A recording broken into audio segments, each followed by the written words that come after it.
And I know that I am at this church because I'm supposed to be at this church, because from the moment I stepped in this church, God or the devil didn't want me here. Stan has lived with me for 33 years and he puts up with a lot. But I have those dreams, Brenda. I have those dreams. One morning I woke up in 2010 and I said, "We're going to start going to church at Victory Christian Center." He goes, "Well, where'd that come from?" I said, "We just are." He said, "Why? Do you know someone who goes there?" "Nope, nope, don't know a soul." He said, "Well, why do you want to go to church there?" I said, "God told me to." He said, "Okay, Connie, sure." I said, "That's where we're going to go to church." A year and a half it took me to get him here. We pulled up out front that Sunday morning, September 11th, 2011. A year and a half. 10 o'clock. I had Googled it. I knew on the website that church started at 10 o'clock. We pull up here in the parking lot. There's not a car in this parking lot. He said, "Are you sure we're supposed to go to church here?" I said, "Yeah." He goes, "Well, where's everybody at? Did something happen last night that the world ended and we're the only ones left?" And I said, "Well, it is September 11th. And he said, "What's that sign say on the door?" And I said, "Let me go see." So they get up to the door and the sign says, "We're having a church picnic at Woodland Park." So I go back to the car and I said, "Okay, they're having a church picnic at Woodland Park." He goes, "Yeah, well, that ain't happening." I said, "Okay." Quiet. We drive home. "Are you mad at me?" No, that's fine." We get in the driveway. He goes, "You really wanted to go there today, didn't you?" I said, "Yep." He said, "Okay, we'll go, but I'm not staying." I said, "Okay." So we get there. We meet Dolly. Dolly walks up and says, "Hi, I'm Dolly the greeter." I said, "Hi, Dolly." She said, "I'm really busy, so if you want to have a seat here, we'll be ready in a few minutes." I said, "Okay." Dolly was busy. That's Dolly. I love Dolly. That's Dolly. She was busy doing what she does. Everybody else was also busy doing what they did. We sat there for 25 minutes and not a soul spoke to us. And Stan's legs, when he gets anxious, they start wiggling. And he's sitting beside me, and his legs are just wiggling. I'm thinking, "Okay, God." And I did. I put it out there. I said, "Okay, God, you got about 3 minutes because he's out of here. I just know he's out of here." I said, "You better have someone come up and talk to us in the next minute or we're gone." We owned a granite countertop company. The very next person who got out of a car was someone I had sold a countertop to the day before. So God, I knew I was supposed to be here, and I knew the devil didn't want me here because he closed the church. Who does that? So, so from day one, I knew we were supposed to be here. We had a business. It was busy. We worked. We struggled. We loved the church here. We stayed. We came back the next week. We stayed. In December, we decided to get baptized together. So we got baptized again. Awesome. But that's the worst thing you can do for the devil because he'll come after you. From that moment, man, life changed. Business started stinking. We're struggling. We're working 60, 70 hours a week. But we're still coming to church. We're still paying our tithes. We're still doing what we do. In May, we decided that this is just really not, we shouldn't be doing this. But we still coming to church, doing what we do, and God's given us jobs. We are fortunate that we know Gary Kazee. I don't know if you know of him, but he's a TV pastor and he has a TV show on Daystar. Stan and I have known Gary since we were little, and Gary was in our wedding. So he writes books, we read books, he writes books, we follow him, we visit when we're at home. Gary's theory of teaching is don't whine to God, just tell him what you want. Be bold with what you want. And I believe that, and I live that. So here it is, early May, and we're struggling, and I said to Stan one day, I said, I have to have $10,000 by Friday to pay payroll. And he said, well, where do you think you're going to get it? And I said, we're going to sit right here in this office and we're going to close the office door and we're going to pray that God will take care of it. And we're just going to tell God we need $10,000 for payroll on Friday. It's Monday. It's plenty of time for God to do that. So we did. We closed the door. Monday, we prayed. We believed all along. Stan's saying, we're going to get that. Olivia works for me. And Olivia's going, Mom, where are you going to get money for payroll on Friday? And I'm going, it'll happen. It'll happen. It'll happen. God's going to do it. So we have a client and we pick up checks from them on Friday. It was like $3,500. That still left me roughly $7,000 short. So Stan goes out to pick up the check, and I'm sitting there in my office and the phone rings, and it's a customer I've been working with, and he says, Connie, are you at your desk? And I said, yeah. And he said, are you going to be in your office? I said, yeah. And he said, can I come in and talk to you? And I said, yeah, sure. Haven't closed the contract yet, but I'm working on it. So about 20 minutes later, he comes in and he goes, can I shut your door? I'm like, okay. He goes, I need to really talk to you in private. I said, okay. So he opens his coat jacket, pulls this envelope out, turns the envelope upside down and starts dumping it out, and it's like $100 bills on my desk. I'm like, what's this for? And he goes, you won't believe this, but God told me that I needed to buy my countertops from you. I'm like, yeah, I believe it because I prayed boldly asking God that I needed $10,000 today. And I said, but our policy's half down. And he goes, yeah, well, God also told me that I should pay for them in full. I said, okay. So that envelope had in it $5,000, Olivia, something like that. So now I've got like $8,500 when Stan gets back with this check. It's like 9:30 on Friday morning. Sitting there, phone rings. Connie, are you in your office? Yeah. So here comes this guy, and he goes, my wife and I have decided we're going to buy our countertops from you, and I want to pay you today $4,000. By the time all was said and done, by 11:30 that Friday morning, I had $11,700. So God didn't even give me $10,000. He gave me a little bit extra just to make it a cushion. So God was with us with what we were doing, but it just was too much struggle, too many things to do. And in end May, we just decided in early June, we decided we needed to close it. But these jobs kept coming. And you get jobs, you know how business works. You get jobs, you get money, deposits. How do you stop? Where is that stopping point? By the time that a way was made for us to stop this business, I had 36 jobs on the books. Now, this is just a year ago, and you know what the economy is like. 36 jobs on the books was nothing. But God made a way for us to honor every one of those contracts and not go broke in the process of doing it.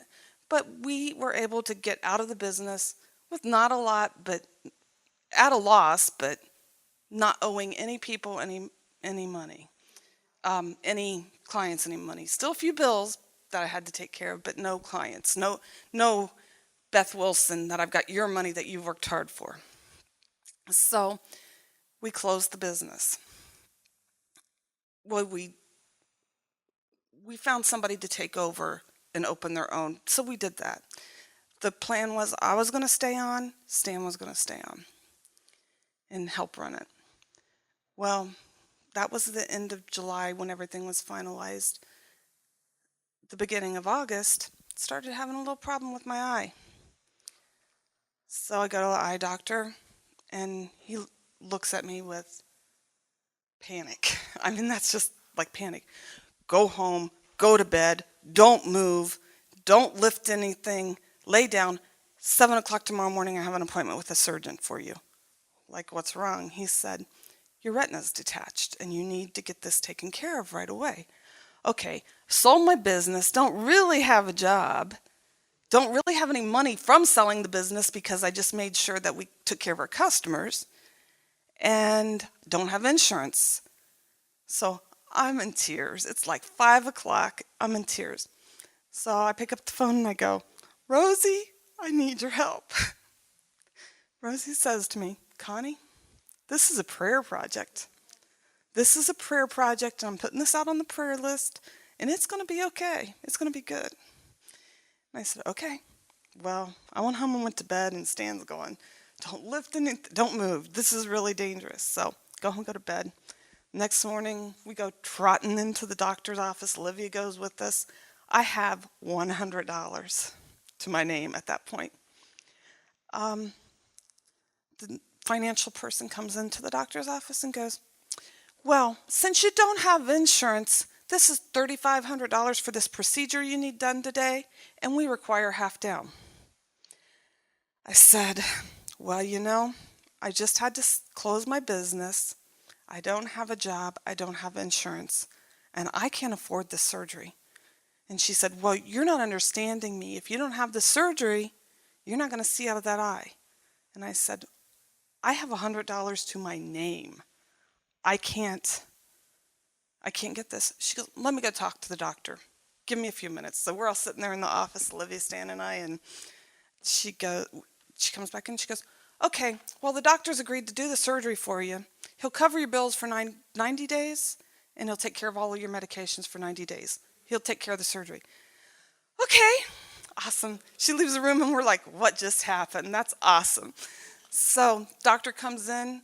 As he's walking out of another room, I hear him say to the lady, now I'm the youngest person in this office, I hear him say, like I told you, you're blind. You're never going to see from that eye again. I'm like thinking, oh, you have no bedside manner. I'm like, so what made you, Mr. Evil, decide to take care of my surgery for me when I have no money to pay you? It only could be God. So get my surgery done. Things are progressing. I'm going to go to the Joyce Myers conference last year with my mom and my sister. We're heading down, we're in Indianapolis. We went that way. We're heading down the road, and I see this big black squirrel across the street. I said to my mom and my sister, did you see that big black squirrel? They were like, no. Like, okay. So we're going, my eyes getting darker and darker and darker. And I said, I think at the next exit we need to find an eye doctor so I can stop and see something's wrong. We stopped at a doctor. We went to a doctor's office. The doctor looked at it and he goes, you need to get to your surgeon right now. Well, guess what? We didn't get to go see Joyce Myers. We went back, and by 3 o'clock that afternoon I had surgery on my eye again. But the doctor also took care of that, and I didn't get a bill for it. Over the next few weeks, I had 6 surgeries on my eye. By the end of December, I had had so much surgery that I had a macular pucker. And Kevin, you can see this first screen up here is from December. And that pucker is that big spot on the left, and that was affecting my vision. That was like a kaleidoscope over my eye. And it was there when I was awake. It was there when I was asleep. 24/7 when I was asleep. It was like I was seeing bright lights, like you were just shining a flashlight in my eye. He said to me, I've covered all your surgeries. I will continue to cover your surgery, but you need to go to the hospital and have this taken care of. I said, I can't do that. He said, they charge $10,000. I said, I can't do that. He said, well, it's not going to get any worse, but it's not going to get better. So when you can get insurance, or when you can come up with $10,000, then we can have it operated on. So that was, I think, December 18th is the date of the first scan. And saw him again in February. It was still there. And he said, have you made any plans to get this? And I said, I can't get insurance. And he goes, well, when Obamacare comes in next year, you'll be able to get it done. It won't be a pre-existing condition, and we'll just address it then. Okay. Well, I was pretty depressed. It was pretty much a funk. I'm still coming to church. But since that day we got baptized, things have gone downhill. Christmas came and went, and I had not a dime to my name. I went to the thrift store and bought gifts for my kids for Christmas at 54 years old. You don't want to be doing that. I've always been pretty talented. God's gifted me with talent, so I went and bought a leather coat and cut it up and made purses for my girls. Wallets for the guys. Kent, my son, is very talented. He painted on them. They're beautiful. But that was our Christmas. If it hadn't been for God's grace and the people in this church and God putting the right people in my life at the right time, there would have been times my electric would have been shut off. So, what a year. So February, I go to the eye doctor again, and he says, you need to do something. But I can't. Something snapped. About that time, just something snapped, and God just spoke to me and said, you need to be up there for prayer. Every time prayer is offered in that church, you need to be up there. Well, the human me is saying, that's selfish. I don't want to be that person up there every time for prayer. So on the phone to Rosie, go see Carl and Jim, say, is this being selfish to do this? No, if that's what God has told you to do, then you better do it. So I had my butt up here every week, several times a week, getting prayed for. And I knew that my eye was going to get healed. My attitude changed. Things just changed. And my sister is in Ohio. And she would say, and she's medical type person. I mean, she's not a doctor or anything like that, but she believes you should have your exams. She has good insurance. She believes you should take care of yourself. And she would say, you've got to get surgery. I'm like, Kathy, it's going to be okay. It's going to be good. So in the end of March, we were sitting here in church one Sunday, and I had a ganglion cyst on this hand. Well, that was just like the least of my worries because I couldn't see out of my eye. So why did I worry about this cyst on my hand? We're sitting back there. This is before we changed the chairs around. I had my hands up here praying, and I watched that cyst just disappear during church. And 2 seconds later, Mike Signorelli goes, anybody have a testimony? So trot myself up here and say, rambling, the cyst just disappeared, blah, blah, blah, blah, blah. And I don't know if I mentioned my eye or not, but I think I said something like, with all the worries about my eye, I didn't worry about this, but it's gone. And I've had them break before, and it didn't hurt this time. It just dissolved. So go back and sit down. This lady reaches up from behind me and taps me on the shoulder. And she goes, God wants you to know that problem you had was in your glands and it's gone, never to return.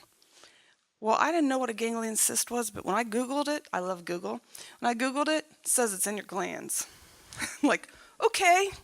So as I'm walking out the end of the aisle, this lady who was a visitor here, and I don't think anybody really knows who she was. Nobody around me knew who she was, had ever seen her before.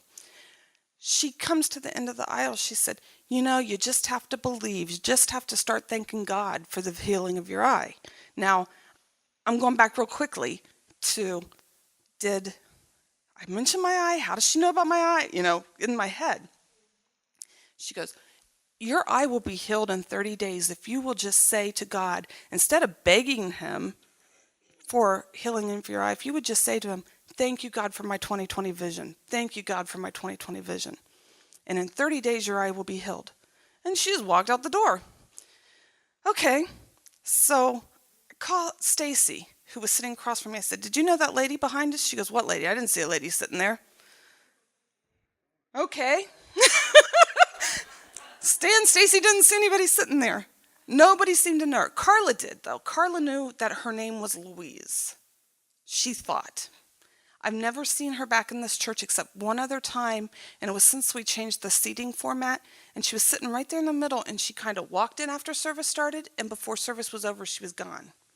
So I'm not really sure who she was, but I started praying, thank you, God, for my 20/20 vision. Rosie started praying with me.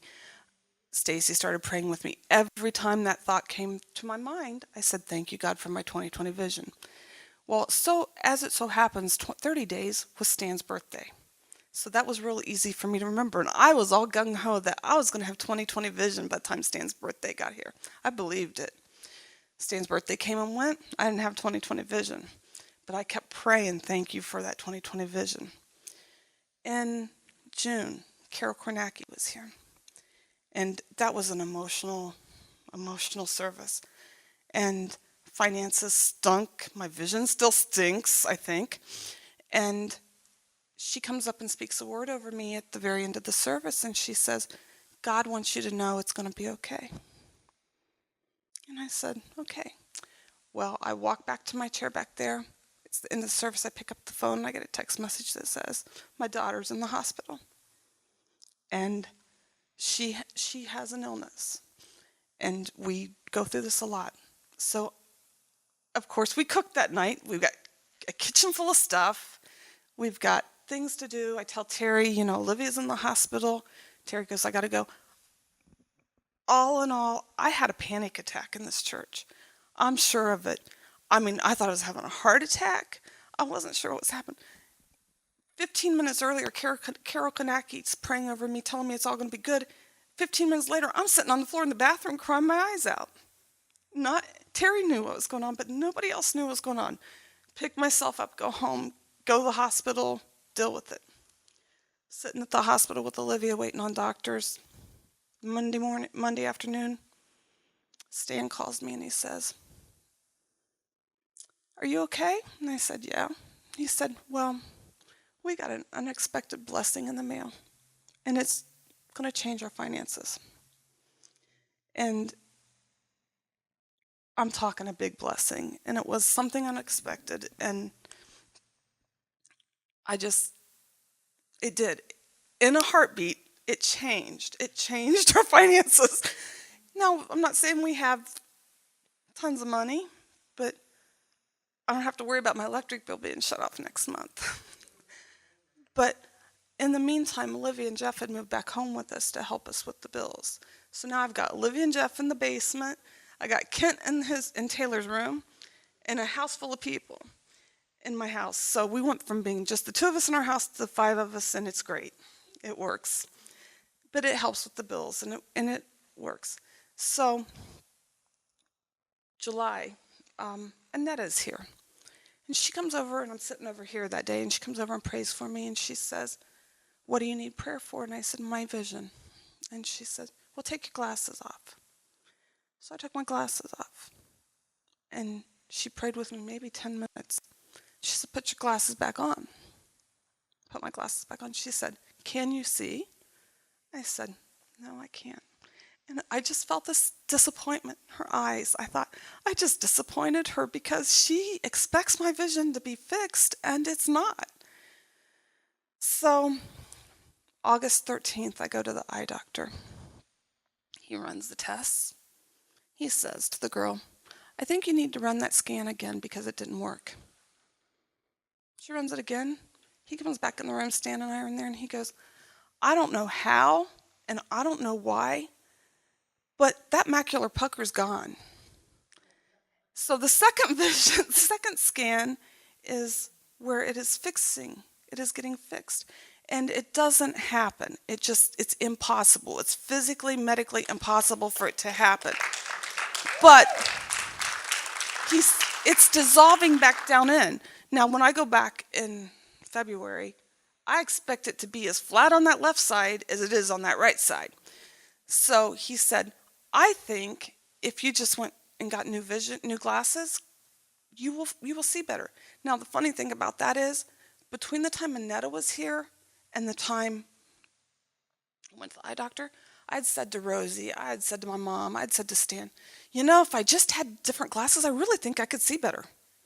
And they were so annoying that I was not wearing them a lot. I would just take them off and leave them and just walk around blind. Now, have really bad vision. I've had it really bad all my life. So I kept saying that. So I go to my eye doctor. That very afternoon, I called my eye doctor and I said, I need an eye exam. And he said, come on in and I will give you one. He gave me one because he took care of it for free all this year also. So he goes in and let me run this test again. Let me run this again. He said, your vision is better, not just in your left eye, but in your right eye, and I don't understand it. And your vision is better to the point where it was 7 years ago in both eyes, and I don't understand it. Well, I'm like, I'm like, I understand it, because this was the second time today that I had a doctor shaking his head going, I don't understand it. I don't understand it. So 2 weeks later, I go back to the eye doctor again. And because he's now seeing me, or like a week regularly. And he goes, okay, I think you need to go be checked for diabetes because your vision just keeps getting better and better. And the only thing that happens is when people have diabetes, their vision changes, but it usually gets worse. It doesn't get better. So, okay, fine. I know that's not it, but whatever. So I get the test. No, it's all good. It's all good. So I go back to the eye doctor the next week, and he goes, well, it's better again, and change it. So now I'm like wearing a negative 4.25. Now, if you know anything about contacts, before all of this started, both of my vision was, this eye was negative 5.5, this was negative 5.75. So that's a drastic change. Now I just wear reading glasses, and they're less than what they were before it all started. So in this past year, I've gone from being so broke I didn't know where my next meal was coming from, where my electric bill was going to be paid, to now I'm okay. I'm okay. Well, a couple years ago in church, God talks to me all the time, but we were in worship. And if you've ever been in this church during worship, it rocks. I mean, it really rocks. We're in worship on a Wednesday night, and when we installed the granite company, and always was a concern was, what do I do with these scraps of granite? Well, one night during worship, I just heard the word God rocks. And I thought, yeah, God really rocks. And it was like, God smacked me upside the head and said, are you not listening to me? So that's where these little God rocks came from. And I keep things to myself until the point where I can't. And then I was always shutting the office door and saying, okay, Stan, now we got to talk. And I would say, I need a Dremel. He goes, why do you need a Dremel? Because I need to do something on granite to see if I can do it. What do you need to do? I need to make a cross in it. Why do you need to make a cross in it? Because God told me to. Okay, well, he goes along. You know, anybody who knows him knows he's pretty easygoing, so he goes along with pretty much what I say. So, or that's the best way to shut me up. So, for 2 years prior to all of this, I've been working on these, stand cutting everyone by hand, trying to get them out there, because I think that God means for me to get them out there to remind you, to remind everybody that God's always there for you. He's your foundation. And I think this is my ministry tool that I'm supposed to be using. And if it supplies an income for us, hey, that's all good. That's all good if it does. So I've been doing it. We've been cutting them by hand. During the middle of this, I'm like, I just don't know if I'm ever going to get these to market. I'm talking on the phone to my friend, and she says, what is your problem? Because, you know, you've been messing with this for 2 years. I've been hearing you complain about this for 2 years. You've been wanting to do it, and now you got the money to do it, and you won't spend it? So now sitting in my garage is all the equipment to do this so I can take it to market. So I want you guys all to pray about that. But I will tell you, at this point last year, if Terry would never have asked me to talk about this, because I was hopeless. I was hopeless. I was devastated. I couldn't see. I've always been a visual person. I'm a sewer. I'm a crafter. You need your eyes to sew. You need your eyes to do things. That devastated me, losing my vision. I couldn't even see on a computer because this distortion, a kaleidoscope, I swear it was like a kaleidoscope in my left eye. The thing was, and why I disappointed Annetta that day was, I didn't know, and what my eye doctor said was, my glasses were overcorrecting. So I was still seeing funky stuff. So I didn't mean to disappoint Annetta. She was probably right. So my eye could have been fixed since Stan's birthday, and I wouldn't have known it because my glasses were overcorrecting. They were overcorrecting what I was doing. So what I'm trying to tell you is, it's not hopeless. God has put the right people in my life at this right time. I wouldn't have gotten through this last year without all my awesome friends, without my family. But I have to tell you this. My mom is here today. And I learned about hope from my mom.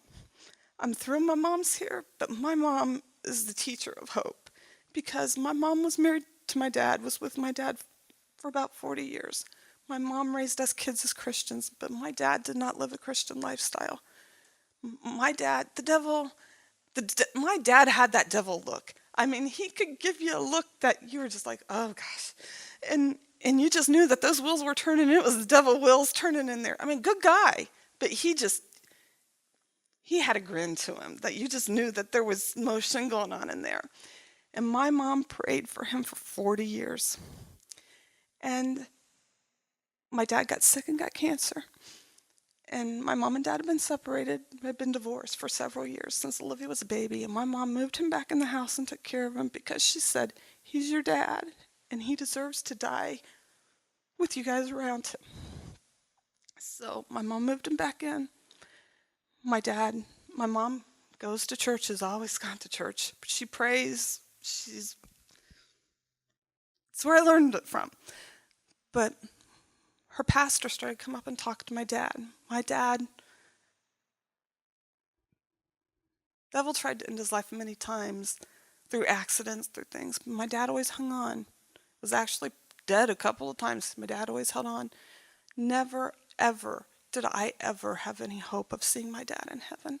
That was not in my will plan. I knew my mom would be there. I knew my sisters would be there. But I didn't think my dad would be there. Mom's pastor started coming up and talking to my dad. My dad asked to get baptized.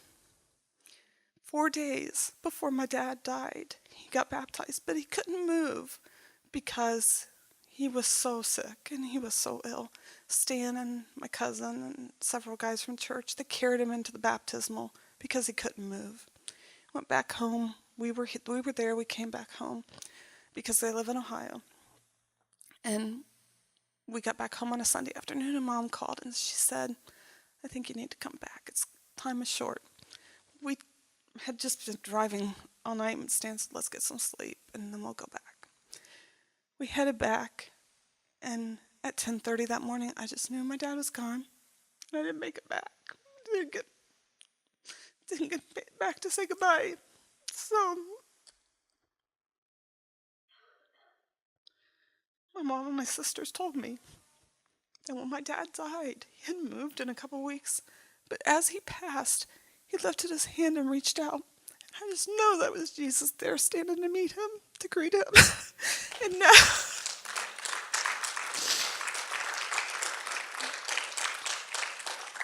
I may have grown up most of my life not having any hope that I would see my dad in heaven, but now I have all the faith in the world I will. I know it, and I want to thank my mom. Mom, will you stand up?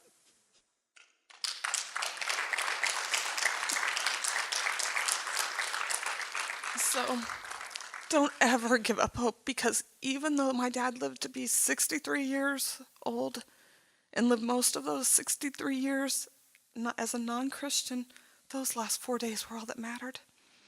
Those last 4 days were all that mattered. So never, ever give up hope. Okay. Thank you, guys.